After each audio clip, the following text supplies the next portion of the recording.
Halo pemirsa, apa kabar? Senang sekali saya Astia Dika bisa kembali menemani Anda di program talk show yang syarat informasi inspiratif, apalagi kalau bukan bincang sehati.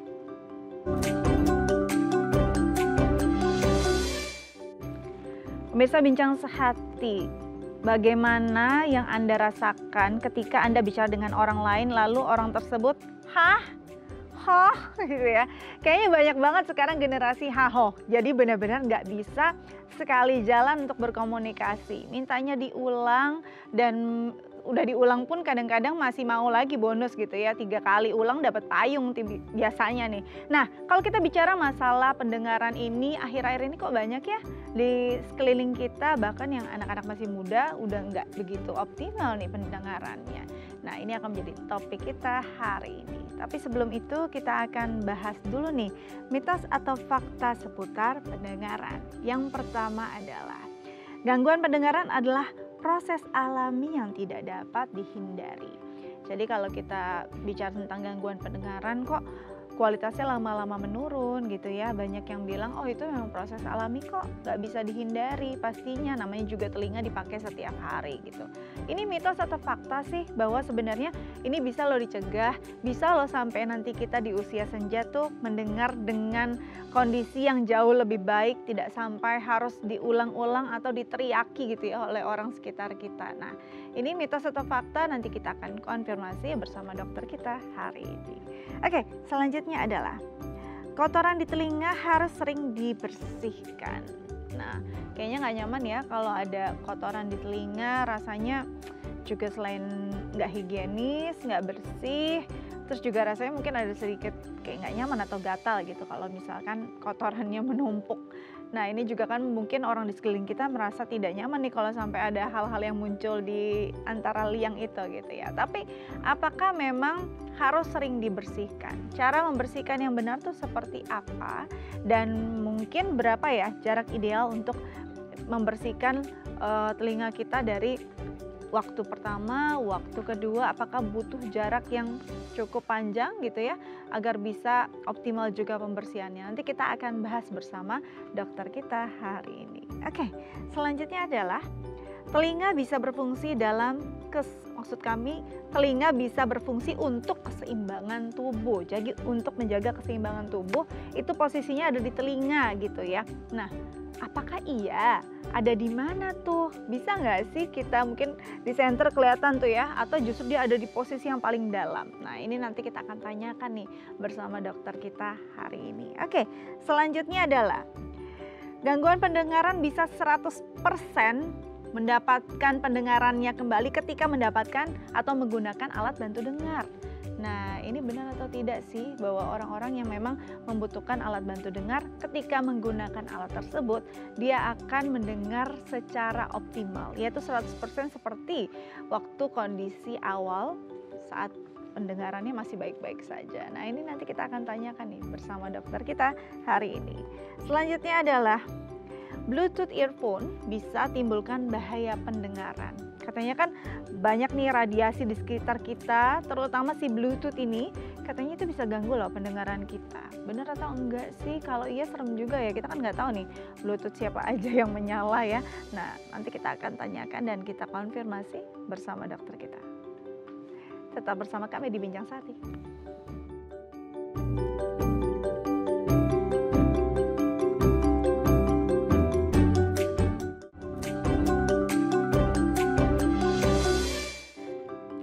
Baik pemirsa, kembali lagi bersama kami di Bincang Sehati. Di segmen sebelumnya saya sudah membahas beberapa mitos atau fakta seputar telinga, seputar pendengaran gitu ya.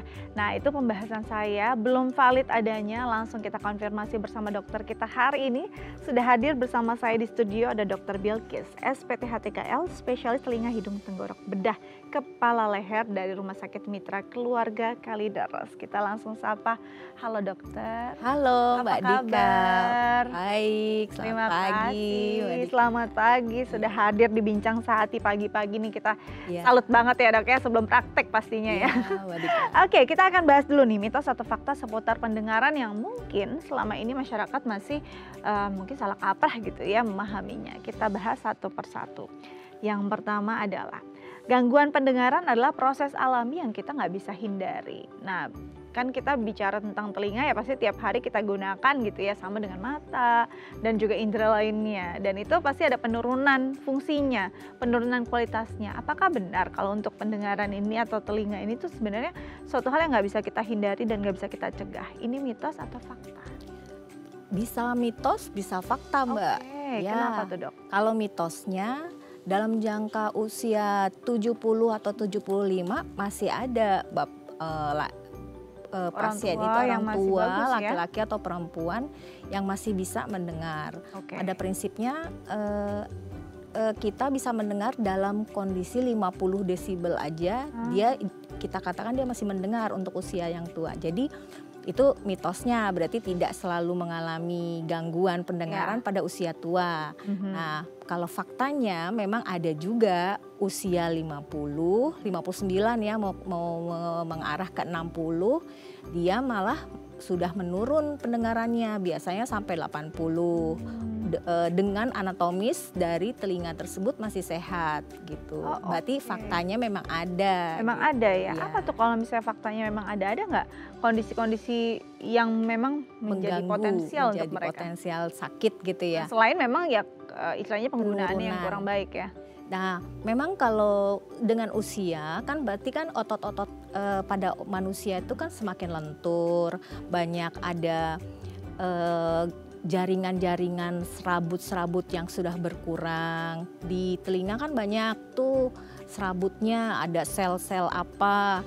Nah, itu semakin kendor. Nah, mungkin dengan banyaknya kebiasaan hidup yang baik bisa memberikan tingkat penurunannya lebih lama. Jadi yang biasanya dengan dia 60 bisa udah nggak mendengar, dengan dia biasa hidup sehat, jaringan-jaringan tubuhnya bisa mengeluarkan sel-sel yang masih lebih bagus pada usia 70 gitu. Berarti kan bisa mitos, bisa fakta. Ya, berjalannya waktu ada perkembangannya kesehatan, dunia kesehatan dan ilmu-ilmu, kita jadi lebih bisa meningkatkan daya tahan tubuh yang lebih sehat di usia tua.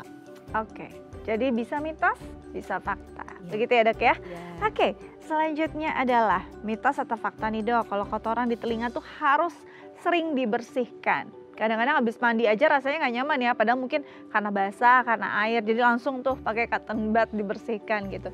Sesering apa sih yang boleh dibersihkan? Ini mitos atau fakta? Nah, itu di dalam liang telinga itu ada rambut seperti di bulu hidung, Mbak Dika, kayak rambut kita halus. Nah, rambut itu memang memang tumbuh untuk menghasilkan kelenjar lemak dari liang telinga yang biar liang telinganya tidak terlalu kering. Nah, dari cairan yang dihasilkan dari sel rambut halus di liang telinga itu yang memang suka ada yang lebih berlebih. Nah, boleh aja dibersihkan dengan cotton bud dengan syaratnya gerakannya tidak boleh memutar. Oh, nggak boleh berputar? Iya, dia hanya seperti mengedep aja ketika kita untuk menghindari jangkauan kalau kita berputar, malah kotoran yang dihasilkan dari sel-sel rambut tadi yang kelenjar lemak tadi itu sama kelenjar keringat itu bercampur sama sel kulit mati. Setiap hari kan di liang telinga ada kulit mati. Nah, sel kulit mati itu nanti ikut bergerak sama gerakan putaran cotton bud, mendorong sesuai sama arah gerakan liang telinganya. Liang telinga manusia nggak semuanya sama, ada yang berkelok. Ada yang berkelok, ada yang ini ya. Kalau sampai tersangkut gitu ya di dalam tuh yang repot ya, Dok. Jadi baiknya gimana kalau nggak gerakan memutar, kayak gerakan di-dep memutar aja, ditul. Gimana ya, dimasukkan? Masuk, dia ditekan arah ke bawah atau arah atas aja. Oh, jadi arah ke bawah baru dikeluarkan gitu. Jadi jangan berputar-putar. Jangan diputar. Kayak malah sering ya orang melakukannya diputar. Ya mungkin untuk menghilangkan rasa gatal ya. Iya, gitu ya. Oke, jadi salah ya. Ya, berarti kan di sini mitosnya bahwa untuk membersihkan setiap hari itu mitos ya. Tapi kalau untuk faktanya sebaiknya jangan melakukan untuk setiap hari. Jadi kan bisa lecet juga. Kalau lecet nanti kayak kita kalau digaruk, kulit kita digaruk kan kalau pas saat gatal digaruk terus jadi merah. Yes. Nah, liang telinga bisa merah terus bengkak menimbulkan penyakit. Oh, Gangguan sakit lang-lang. banget, kebayang Iya. ya. Telinga kita merah, terus Bengkak, bengkak, ya nggak sih? nyeri. Dengerin omongan tetangga aja udah nggak nyaman, apalagi kalau bengkak, terus merah, meradang, aduh makin nggak nyaman tuh ya Iya. dok ya. Iya. Itu dia, jadi memang harus dibersihkan dengan cara yang benar dan tepat. Nanti kita lanjut lagi tuh masalah membersihkan, karena penting ya ini ya. Oke, selanjutnya adalah telinga itu bisa berfungsi untuk menjaga keseimbangan tubuh. Ini mitos atau fakta dok? Itu fakta. Fakta ya? Fakta, betul. Kalau berarti memang di liang telinga, di bagian dalam. Kita di telinga itu ada organ untuk mendengar dan ada organ untuk keseimbangan. Tapi keseimbangan itu yang mempengaruhi orang bisa tegak berdiri, terus berjalan dengan tidak kesandung. Kalaupun kesandung dia bisa berdiri kembali gitu. Itu tidak hanya dari fungsi yang ada di telinga itu. Jadi mata, kemudian sendi di kaki, tulang panjang, terus bahu, leher kita. Itu ada pusat keseimbangan. Salah satunya juga di telinga. Jadi pusat keseimbangan itu dibagi dua. Ada yang sentral, ada yang perifer. Di sentral di kepala, di bagian tengkuk belakang. Oh, ya, oke. Di itu batang namanya otaknya kah? otak kecil. Oh, di otak kecilnya. Bukan di batang. Batang di bawah dari otak kecil tadi. Namanya kalau bahasa kedokterannya cerebellum. Cerebellum itu pusat keseimbangan, otak kecil.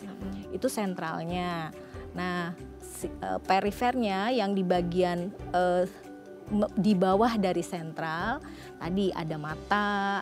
Jadi kalau kita gangguan visus udah mulai ada plus atau minus gangguan penglihatannya, itu mengganggu keseimbangan. Tetap ya? Ya. Nah, di telinga ada juga sistem keseimbangan namanya. Dia bersambung dengan pusat kita mendengar, tulang-tulang pendengaran yang kalau Mbak Dika pernah lihat ada rumah siput di telinga dalam. Nah, di sebelah rumah tulang siput itu ada seperti antena berbentuk 3. Jadi antena itu ada yang mengarah ke atas, ada yang mengarah ke kanan, ada yang mengarah ke kiri. Kita bilangnya kanalis semisirkularis. Kanalis semisirkularis superior, terus kemudian yang ke anterior sama posterior. Itu Mbak Dika. Oke. Jadi Itu memang fakta. betul ya, faktanya memang salah satunya untuk menjaga keseimbangan ya ada di telinga. Tapi untuk menjaga keseimbangan secara perifer ini ada di beberapa titik gitu ya, Ya, nggak hanya di betul, telinga. Mbak. Baik, selanjutnya adalah pulihkan gangguan pendengaran atau mungkin ini bisa mengembalikan secara sementara ya pendengaran secara optimal 100% ketika menggunakan alat bantu dengar. Nah, ini benar nggak ketika seseorang yang memang mungkin sudah ada gangguan dan menggunakan alat bantu dengar dia akan bisa memulihkannya atau gimana? Alat bantu dengar tidak 100% ya. Berarti fakta bukan ya? 100% justru dok. 100%-nya Ini berarti fakta atau mitos? mitos ya. Mitos ya, jadi berarti tidak kan, akan 100%. Ya, kadang alat bantu dengar juga ada settingan yang dia untuk mendengarnya ada yang membesarkan juga, ada yang membesar, ada alat amplifier, ada yang amplifiernya itu smooth dan ada yang tidak smooth. Jadi gitu. ya malah ketika dipasang alat bantu dengar malah ada yang lebih terasa berisik. Jadi kalau dibilang 100%-nya itu yang mitos. Kalau untuk alat bantu dengar bisa membantu, ya ada sebagian pasien bisa untuk merasa itu terbantu. Oke, bisa membantu iya, tapi tidak 100%. Ya. Itu mitos ya. Bahkan kadang-kadang Malah lebih rada-rada terganggu. mengganggu ya, Ya, karena jadi katanya. semua terserap dengan optimal gitu ya. Ya, Oke. malah mendengar semua alat tersebut itu menyaring semua suara Apapun ditangkap. itu ya. Jadi malah lebih berisik katanya pasien. Baik, jadi malah nggak nyaman sebenarnya ya. Tetap aja harus dijaga, jangan sampai kita pakai alat bantu dengar ya dok ya. Oke, yang terakhir nih dok, Bluetooth earphone bisa timbulkan bahaya pendengaran. Bener nggak sih dok ini mitos atau fakta? Fakta kalau misalkan kebanyakan, kelamaan dan durasinya lebih lama, terus keseringan, nah itu bisa mungkin ya. Tapi menurut WHO sinar elektromagnetiknya sih gelombangnya kecil. Cuman kalau lebih sering dan waktunya lama, mungkin itu yang memberikan efek mengganggu bisa. Baik, jadi sebenarnya sih sudah teruji lah ya, Iya. tidak terlalu besar dan itu juga sudah disesuaikan dengan gelombang yang istilahnya nyaman untuk diterima oleh telinga gitu ya. Kalau penggunaannya benar, tidak terlalu lama, bisa jadi gangguan ketika menggunakannya mungkin nggak dilepas-lepas ya seharian gitu kali ya dok ya. Ya itu ada ininya, ada memang WHO ngasih 60-60 Mbak Dika, jadi istilahnya 60 desibel yang diperdengarkan tingkat kekencangan suara yang diterima dan 60 menit, 60 menit lama dalam 1 hari. Baik, jadi itu ya. Lagi pula baterainya juga cepat habis ya, nggak mungkin digunakan terus ya. Oke, nanti kita akan lanjut lagi tapi kita harus jeda terlebih dahulu pemirsa. Jangan kemana-mana, kita akan kembali usai jeda, tetap bersama kami di Bincang Sehat.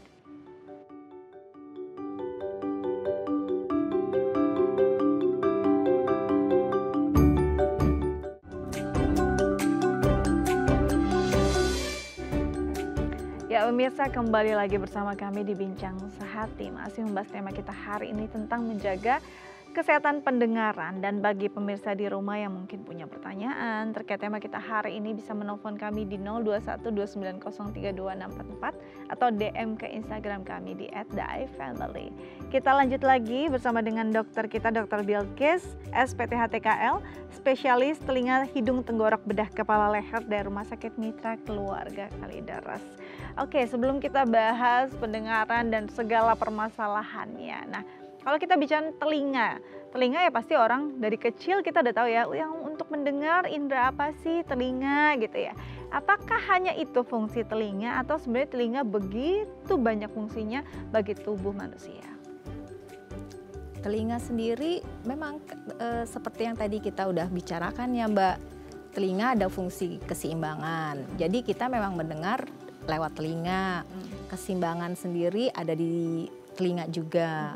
Kalau untuk fungsi lainnya ya sejauh ini saya belum paham ya, tapi memang untuk mendengar itu. Oke, jadi sejauh ini memang yang paling krusial dan paling vital ya memang untuk mendengar dan juga tadi keseimbangan. Dan satu lagi fungsi, kalau misalkan seperti ada anak yang tidak mendengar sejak kecil, itu akan mengganggu fungsi sosial setelah kalau dia tidak diperbaiki dengan cepat kan, tidak ditanggulangi. Karena kalau kita bisa mendengar sehingga kita bisa mengetahui orang berinteraksi dengan kita, orang mau bertanya, atau kita mengerti bahasa yang lagi dibicarakan sama sekitar kita.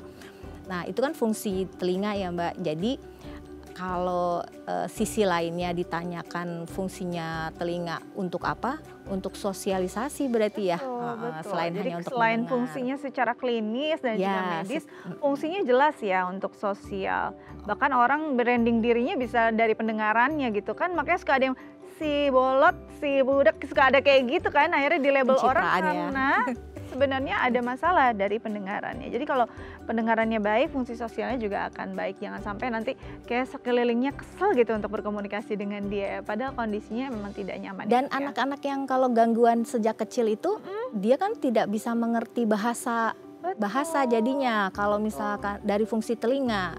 Nah, makanya kalau misalkan untuk mengetahui gangguan fungsi telinga pada seseorang itu bagusnya sebelum dia usia 1 tahun, karena 1 tahun itu anak itu sudah bisa bicara. Pasti misalkan nih ya ada anak belum udah ada gangguan sejak dia dari kecil ya Mbak. Terus orang tuanya nggak tahu, terus nggak dikasih alat bantu dengar, nggak dikasih ada antisipasi gitu. Apapun alasannya atau ekonomi atau gimana. Nah itu akan dia pada usia dia berinteraksi sama kawannya 2 tahun berteman, apalagi kalau udah sampai 7 tahun, dia pasti akan kayak bengong melihat hanya nggak paham apa-apa gitu. Padahal sebenarnya memang dia nggak mendengar dan dia nggak tahu apa yang tercerna itu disimpan di dalam otak gitu. Jadi ketika ada fungsi, jadi fungsi pendengaran kita itu terekam di dalam susunan saraf kepala kita, ada di daerah namanya Wernicke. Jadi kita ada bisa pusat bicara, terus ada pusat untuk mendengar gitu.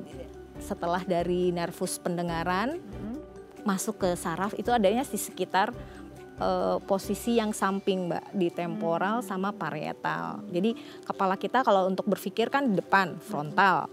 Nah, ada yang di samping namanya bagian parietal sama temporal. Jadi ketika kita mendengar langsung dipusatkan masuk ke dalam dan dicerna di situ. Jadi makanya kalau ada anak-anak kecil yang nggak bisa paham, dia nggak punya memori angka bilang ayah atau satu atau bahasa, semua dari bahasa nggak tersimpan di otak gitu. Jadi kompleks ya, bukan hanya mendengar cuma untuk mendengar angin lalu, tapi mendengar dan direkam, dan itu adalah satu proses yang sangat krusial dalam hidup seseorang karena hampir tiap hari, bahkan setiap waktu ya kita berkomunikasi dan juga harus memahami pesannya agar bisa punya feedback yang baik. Ya, oke, kita lanjut lagi. Dok, kalau kita bicara tentang fungsi pendengaran ini, sudah bekerja optimal pada seorang manusia tuh dari usia berapa sih? Apakah ketika lahir pendengarannya sudah benar-benar sempurna?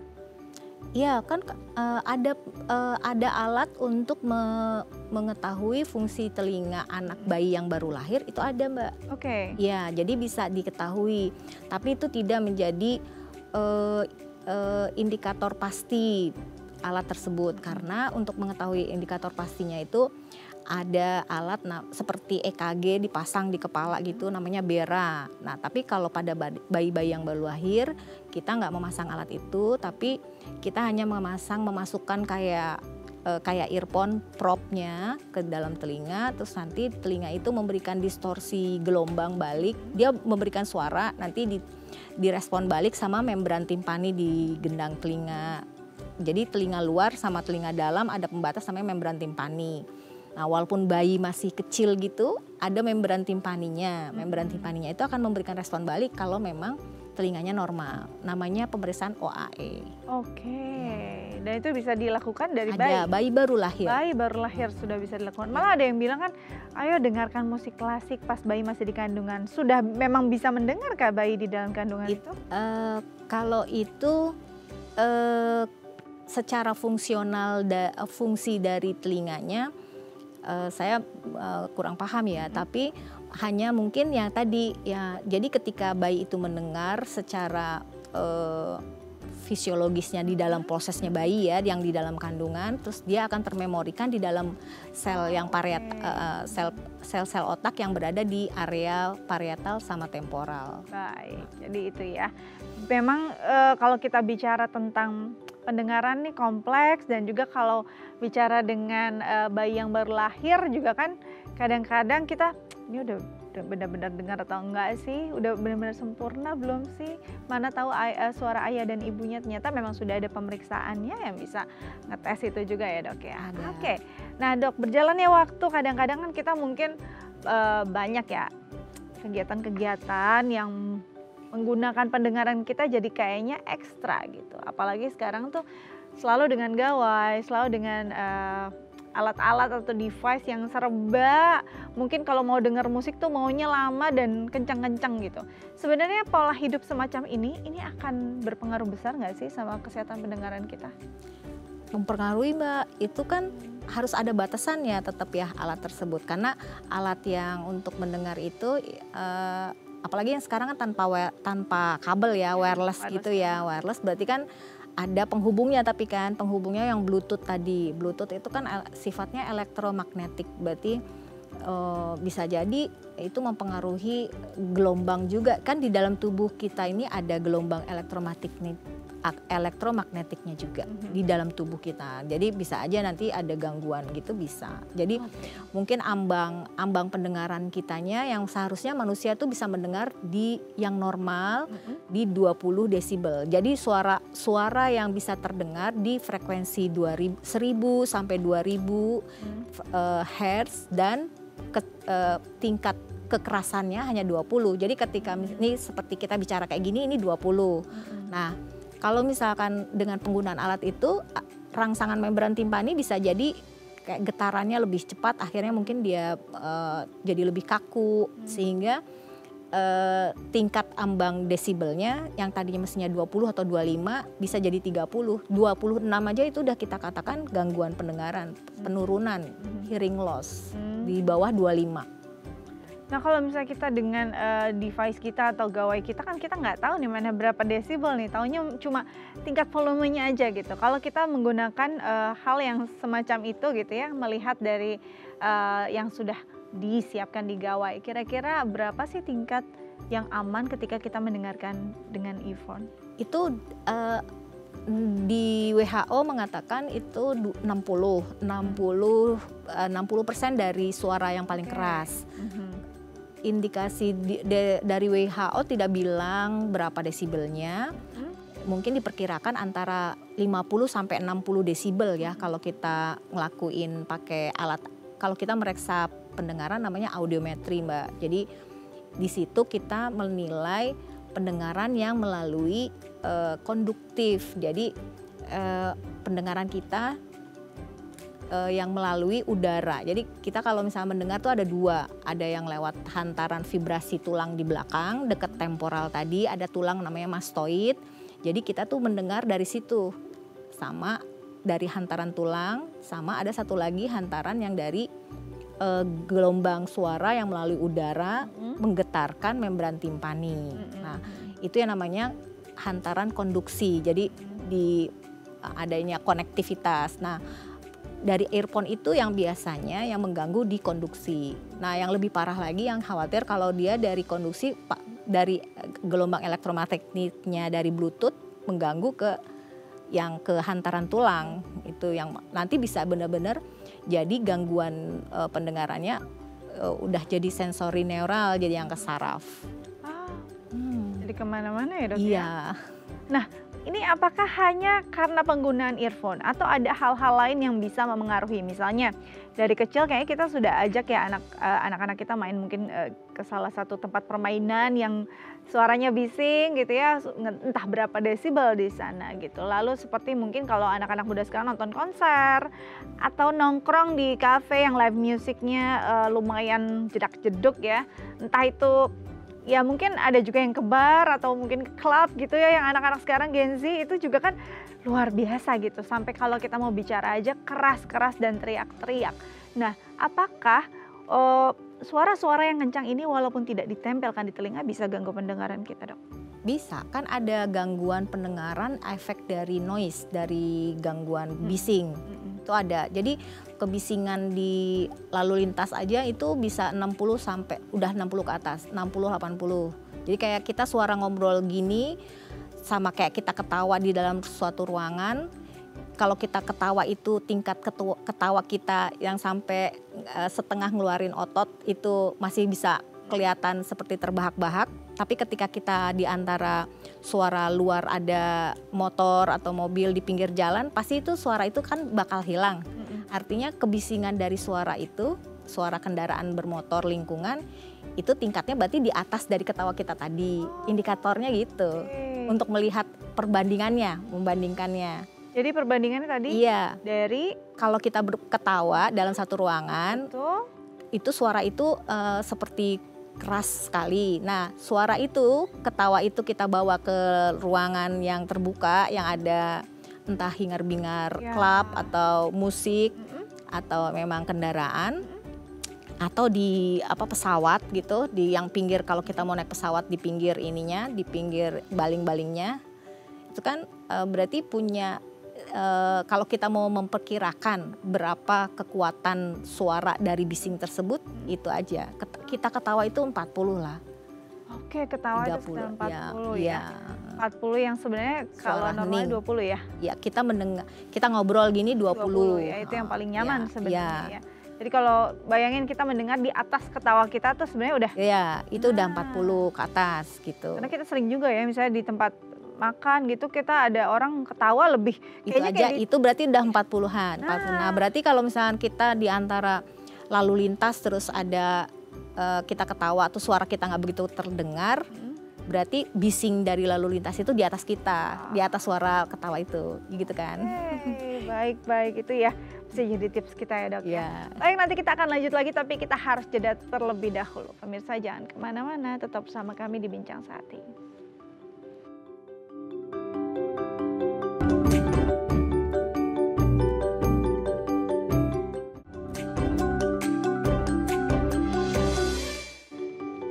Baik pemirsa, kembali lagi bersama kami di Bincang Sehati. Masih membahas tentang bagaimana menjaga kesehatan pendengaran dan juga telinga kita. Kita masih bersama dengan dokter kita, Dr. Bilqis, SPTHTKL, spesialis telinga, hidung, tenggorok, bedah, kepala, leher dari Rumah Sakit Mitra Keluarga Kalideres. Tapi sebelum itu, saya ingin mengingatkan kembali nih untuk pemirsa di rumah yang mungkin punya pertanyaan terkait tema kita hari ini, bisa menelpon kami di 021 290 32644 atau DM ke Instagram kami di @daifamily. Oke, dok, tadi kita seru banget nih ngobrol pas lagi break ya. Ternyata orang yang suka teriak-teriak, banyak ya orang yang memang seakan-akan stylenya tuh kalau ngomong nggak bisa tenang ya, nggak bisa pelan ya gitu ya. Nah bisa jadi ternyata orang-orang yang suka teriak-teriak ini sudah mengalami gangguan pendengaran nih. Bisa jadi, atau kebiasaan dia untuk terus teriak-teriak dan ketawa terbahak-bahak dengan desibel yang lumayan tinggi, ini sebenarnya bisa akan memengaruhi juga nih masalah pendengaran. Begitu ya dok ya? Iya, bisa jadi dia sebenarnya ketika dia berbicara dengan suara yang kencang, sebenarnya dia merasa bahwa suara itu tidak terdengar oleh dia dan seperti itulah yang harus dia sampaikan ke orang lain, berarti gitu. Dan berarti dia mungkin ada gangguan pendengaran, bisa aja. Jadi kalau ada teman-teman teriak-teriak di sekitar kita, coba deh kamu tes pendengaran kamu ya. Selain membengkakkan telinga saya, mungkin juga ada masalah nih sama pendengaran Anda ya, enggak sih? Atau minimal ke dokter THT atau ke puskesmas ya Mbak. Bisa jadi ada kotoran telinga kan ada ya. Nah ini nih, menarik nih. Ketika kita punya kebiasaan kan selalu dengan cotton bud aja gitu ya. Sebenarnya perlu nggak sih membersihkan telinga secara rutin gitu ya, beberapa bulan sekali ke dokter THT? Ya, tadi yang saya bilang kalau misalkan dilihat dari sekitar rumah kita, orang rumah kita, terus melihat memang sepertinya lubang telinga kita tuh relatif bersih, artinya produksi yang dihasilkan untuk kotoran telinga dari telinga kita tuh bukan karakter yang terus-terusan gitu. Paling kalaupun ada kotoran ya memang hanya yang di sekitar bulu-bulu telinga yang halus tadi, jadi di tap gitu aja. Tapi kalau emang banyak dan suka terlihat warnanya hitam, ada perubahan warna dari liang telinga kan biasanya lebih kuning atau coklat aja. Tapi kalau misalnya kelihatannya emang lebih pekat, berarti kan ada kotoran. Nah ya itu sebaiknya dibawa ke puskesmas ya. Puskesmas nanti kalau misalkan dia pakai BPJS dia kan akan dirujuk ke dokter THT gitu. Ya kalau yang memang bisa langsung ke dokter spesialis, langsung dokter spesialis. Oke, jadi kalau memang bisa dibersihkan di dokter spesialis akan lebih baik ya? Iya, periksanya. Periksanya bisa juga lebih optimal lah ya pendengarannya dibandingkan kita coba-coba sendiri ternyata salah caranya, ada infeksi nanti malah di sana. Iya, betul. Oke, kalau kita bicara tentang gangguan pendengaran, sebenarnya gangguan pendengaran selalu identik dengan menurunnya kualitas atau kemampuan kita mendengar nggak sih dok? Iya pastinya, kan kalau dia ada gangguan pendengaran, tapi kalau misalkan gangguan pendengarannya hanya karena gangguan telinga yang bagian luar, itu kan bisa diatasi. Masalahnya apa? Misalnya kayak tadi ada kotoran atau memang ada luka terus liang telinganya jadi bengkak karena sering dikorek-korek, atau dia sering berenang terus kena kuman, kena air yang dari kolam renang sehingga kayak ada jerawat di liang telinga. Nah itu kan masih di area telinga luar sebelum mengenai ke gendang telinganya. Kalau udah sampai gendang telinga, gangguannya, nah itu yang bisa kita katakan benar-benar gangguan pendengaran yang bisa permanen. Jadi definisi gangguan pendengarannya bisa ada yang karena sementara, karena ada kotoran atau karena ada luka, atau memang permanen kalau gendang telinganya misalnya seperti berlubang karena ada proses infeksi yang lama. Baik, jadi bisa jadi kalau sudah sampai ke dalam gangguannya ya akan mengalami kondisi yang permanen. Sebelum kita lanjut lagi ada pemirsa yang telepon, kita sapa terlebih dahulu. Baik, halo, dengan siapa di mana? Halo. Oke. Baik, Bapak dengan siapa di mana? Ini dari Kabupaten Simalungun. Bapak Jason Simalungun. Halo. Iya, Bapak di Ya, dari Simalungun Kabupaten ya. Simalungun, ya. Baik, pertanyaannya Pak Jason silakan. Ini udah hampir 1 bulan ini kena kuping saya nggak ada pendengarannya. Sudah sebulan ya, oke. Ya, 1 bulan. Kurang mendengar begitu ya Pak Jadi- sebulan ini ya Pak ya? Iya, iya. Mhm. Bapak masih kerja? Bapak masih bekerja Pak? Ya masih. Masih. Usia Bapak berapa Pak tadi? Sorry. Umurnya 63. 63 tahun. Bapak masih aktif bekerja tapi sudah 1 bulan ini pendengarannya kurang baik begitu ya Pak ya. Mungkin dokter ada yang ingin Iya, iya. ditanyakan? Hampir 1 minggu saya tanyakan, ini katanya ada di dalam kotorannya, tapi belum bisa keluar. Sudah dibersihkan, oke. Ada nggak Pak, Bapak ingat tidak awal-awalnya apakah ada rasa sakit dulu atau tiba-tiba saja? Mungkin gara-gara naik motor ya, naik motor. Mas Naik Pamin. motor, oke, naik motor. Baik, dokter ada yang ingin tanyakan lagi loh dok? Bapak biasa memang ada keluhan seperti itu Pak? Telinga kanan atau telinga kiri Pak? Ini dua-duanya. Dua-duanya. Yang Ini di, kurang Iya, iya. dengarnya kayak pengang atau kayak gimana? Kalau kita suaranya mendam gitu ya, terpendam gitu atau gimana Pak? Apa dia di dalam berdengung. Oh ada berdengung. oh berdengung, Baik. berarti berdengung. Berdengungnya kencang Pak? Atau berdesis Iya, aja? iya. Iya, sedang-sedang aja memang. Nggak Sedang-sedang. begitu kencang dia. Oh oke. Beda ya dok ya, saya berdengung dengan berdesis ya dok ya? Berdengungnya ada nadanya, nada tinggi apa nada rendah? Gitu atau gitu doang ya? Atau seperti menggema Pak, maksudnya kayak Bapak misalkan kemasukan air terus Bapak kayak beng-beng gitu. Yang mana tuh Pak? Rasa Nggak pernah masuk air. Cuman anginnya mungkin angin. Cuma kata dokter kotorannya balik di dalam. Cuma itu udah disedot tapi belum keluar semua. Ini masih sakit ini. Ada rasa sakit Pak berarti? Ya, Ada rasa sakit? kalau sekarang memang tetapi agak nggak dengar lah. Ah baik. Jadi yang terasa saat ini keluhannya tidak mendengarnya ya Pak, bukan rasa sakitnya. Oh, iya. Oh. Baik. Bapak udah pergi ke puskesmas Pak? Udah pernah dari puskesmas. Oh, berapa hari yang lalu? Hampir 2 minggu lah. 2 minggu. Terus udah dikasih obat tetes atau apa gitu Pak? Obat tetes dikasih OBH2 mungkin itu. Oh, Tapi tidak keluar kotorannya ya? Ya, belum. Oh baik. Nah baik, jadi sudah kondisinya kurang mendengar, sudah 2 mingguan ini juga sudah diperiksakan, diberi obat tetes, tapi kotorannya tidak keluar dan masih nih ada suara berdengung walaupun sedang-sedang saja dan pendengaran jadi menurun. Kira-kira seperti itu ya kondisi Pak Jason. Ini usia 63 tahun. Ini berarti kalau misalkan kondisi demikian, apakah ada kemungkinan harus ada tindakan? iya, harus diperiksakan itu Mbak, harus pergi ke dokter lagi. Bisa jadi harusnya biasanya kalau dia ke dokter puskesmas, puskesmas biasanya bisa merujuk ke dokter spesialis.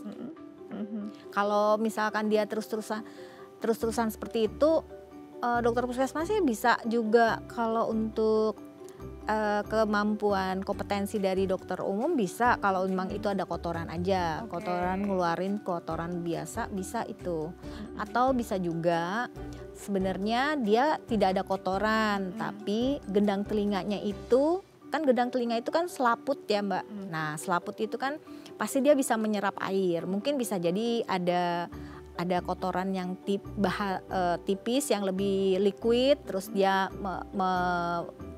larut ke dalam membran timpani sehingga membran timpaninya tuh lebih basah, lebih lembab dan geraknya lebih lambat. Nah itu bisa namanya ada gangguan namanya oklusi dari saluran di telinga tengah. Gitu. Nah itu biasanya kita hubungkan dengan gangguan-gangguan di hidung, jadinya kita kasih obat-obatan untuk yang merelaksasi dari otot-otot di sekitar hidung. Baik, jadi memang bisa masalahnya harus ditelah Iya, lebih jauh lagi ya, karena 2 minggu nggak bisa sudah diobservasi nggak ada kemajuan ya? nggak bisa diterka-terka. Betul, nggak bisa terka-terka, harus langsung dilihat nih kondisinya semacam apa. Nah, semoga ini bisa menjawab Pak Jason, segera langsung datang ke dokter spesialis THT-nya dan juga semoga tidak ada masalah serius ya. Bisa langsung ditangani dan bisa mendengar dengan baik lagi. Terima kasih untuk pertanyaannya. Salam untuk keluarga di rumah Pak Jason. Baik, nanti kita langsung lanjut lagi, tapi kita harus jeda terlebih dahulu. Pemirsa jangan kemana-mana, tetap bersama kami di Bincang Sehati.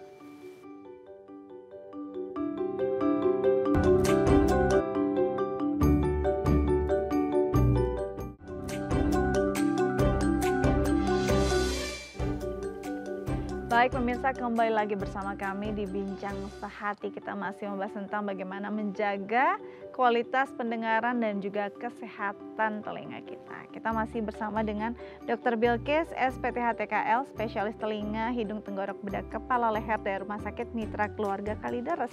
Oke, dok, tadi kita sudah ngobrol banyak juga ya tentang bagaimana sih gejala-gejala awalnya. Ya pastinya dimulai dari rasa yang nggak nyaman gitu ya di telinga. Tadi ada yang berdenging juga, ada yang rasanya kayak pengang gitu ya dok ya. Dan lama-lama ya kalau sudah sampai ke gendang telinga ada penurunan pendengaran. Ada nggak sih kondisi-kondisi lain yang mungkin disebabkan oleh penyebabnya tuh mungkin penyakit lain gitu yang akhirnya membuat seseorang mengalami penurunan pendengaran? Bisa. Sebelum mengalami penurunan pendengaran, di dalam telinga merasa ada keluhan, misalnya kayak telinga berdenging, tadi yang saya tanyakan dengingnya nadanya rendah atau tinggi, itu bisa dipengaruhi misalnya kayak ada orang yang gangguan sakit jantung, terus suara detak jantungnya itu bisa terdengar karena memang secara anatomis ada yang lebih selaput di daerah leher itu lebih tipis sehingga bisa terdengar ke daerah kohlea, suaranya terdengar namanya kayak bising gitu, yang kita suka mendiagnosanya sebagai penyakit tinnitus ada. Itu bisa disebabkan karena ada gangguan di detak jantung atau ya di detak jantungnya ada gangguan, tapi memang ada penipisan di daerah sekitar leher, otot-otot leher, sehingga dia pendengarannya ada suara mendengar dari arah dalam. Itu bisa. Nah, atau karena misalkan menggunakan obat-obat darah tinggi gitu, ada yang dia mempengaruhi penyerapan absorpsi air atau natri elektrolit di dalam tubuh sehingga mengganggu dari sirkulasi dari rumah siput yang pusat pendengaran kita di telinga dalam, itu bisa jadi gangguan. Dan gangguannya itu bukan hanya di gangguan pendengaran yang di konduksi tadi, tapi di gangguan mulai di saraf sensori neuralnya. Atau gangguan kayak gula juga bisa mempengaruhi metabolisme, dan gula yang tinggi bisa mempengaruhi aliran darah, sehingga aliran darah yang masuk ke dalam rumah siput itu bisa kayak terstagnan gitu, tidak lancar, itu bisa mengganggu. Baik, jadi memang ada beberapa kondisi atau penyakit komorbid lain ya yang akhirnya mengganggu kualitas pendengaran seseorang. Nah, ini ada pertanyaan dari pemirsa tapi tidak berkenan untuk disambungkan ke studio nih dok. Jadi saya bacakan saja dari Ibu Dana di Jakarta. Pertanyaannya, ada tidak korelasinya ketika anak dengan kondisi autisme pasti atau mungkin akan berpengaruh pada pendengarannya? Nah, untuk mengetahui gangguan pada anak yang memang tidak bisa diajak komunikasi ya karena autis gitu, tadi ada pemeriksaan bukan audiometri tapi pemeriksaannya secara objektif, yaitu BERA tadi atau sebelum BERA kita lakukan OAE tadi itu yang seperti bayi-bayi baru lahir. Nanti baru setelah dari OAE kita screeningnya dari OAE, kemudian kita lanjutkan kepada BERA namanya. BERA tuh jadi dipasangin kayak kabel-kabel yang kita pasang kalau EKG, ditaruh di kepala, nanti dari pusat kepala itu nanti ada baca di komputer yang menandakan gelombang-gelombang dari kepala di saraf-saraf di otak yang masuk ke dalam sistem saraf di temporal, pusat pendengaran kita. Nanti dia akan memberikan gelombang. Nah, nanti dari gelombang itu membacakan bahwa sebenarnya anak ini, pasien ini memang masih dalam ambang bisa mendengar. Biasanya kalau memang masih bisa ditangani atau udah terlalu parah, biasanya ya harus pakai alat bantu dengar kayak gitu. Ada anak-anak autis yang kita sarankan kalau hasil BRA-nya terlalu parah, sarankan pakai alat bantu dengar. Biar sebenarnya bisa jadi dia ya itu tadi kalau dia autis sebenarnya dia tidak paham dengan sebuah perintah dari sebuah nilai komunikasi. Betul. Makanya dia jadi kayak nggak teratur gitu, tidak terarah. Gitu. Jadi andai kata ada anak autis yang ketika dipanggil atau diajak bicara tidak merespons dengan yang seharusnya begitu ya. Ini bukan cuma perihal pendengarannya aja ya, kognitifnya juga begitu bekerja juga ya dok ya. Oke, jadi di sini mungkin untuk Ibu Dana yang tadi bertanya bisa jadi catatan juga. Jadi ketika anak autis memang penanganannya berbeda, khusus, tapi memang tidak ada salahnya dan sangat baik ketika mau memeriksakan kondisi kesehatan pendengarannya ke spesialis THT. Oke, semoga menjawab ya Ibu Dana ya dan bisa dipraktikkan untuk keluarga Anda. Dokter, terima kasih banyak sudah hadir bersama kami di Bincang Sehati. Semoga ini semua informasi hari ini bisa berguna untuk pemirsa di rumah. Oke, pemirsa, sekian Bincang Sehati hari ini. Saya Astia Dika pamit undur diri. Jangan lupa untuk selalu menyaksikan Bincang Sehati. Dan kalau Anda terlewat tayangan-tayangan kesayangan Anda di Dai TV atau tayangan-tayangan inspirasi lainnya, tenang saja. Anda punya Dai Plus yang bisa Anda bawa kemanapun di gawai Anda, dimanapun, kapanpun Anda bisa menggenggam inspirasi. Saya Astia Dika pamit undur diri. Sampai jumpa.